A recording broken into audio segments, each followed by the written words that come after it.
Video calling करी है गोर की अपना पिया के मोबाइल से बात।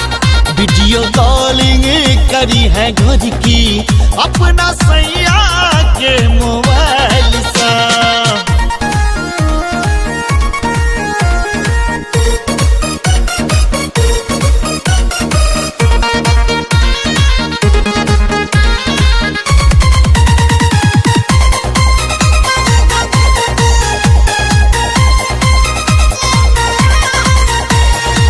तोहर छियो हम सुने के बॉयफ्रेंड मोबाइल के तू रखी है गे साइलेंट।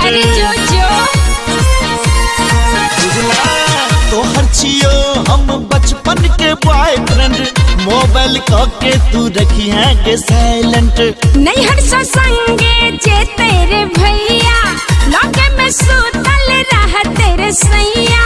नहीं हर संगे जे तेरे भैया लौके में सुतल रह तेरे सैया। कोनो ने मैसेज कोनो ने कॉलिंग करी है अपने मोबाइल से। अच्छा वीडियो कॉलिंग करी है गोर की अपना पिया के मोबाइल से।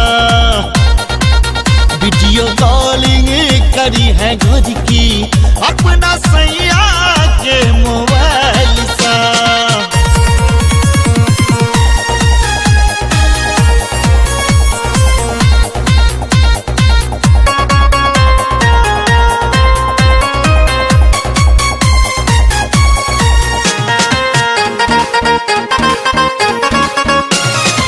सासू ननद के बात न मनी है कह के झगड़ा नहीं घर चले अभी है।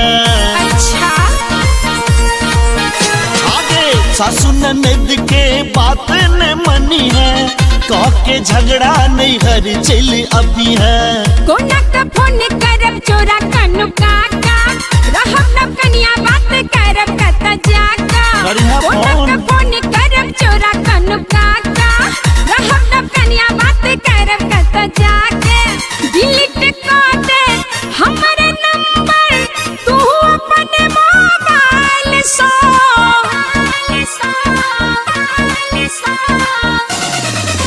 वीडियो कॉलिंग करी है गोर की अपना पिया के मोबाइल से।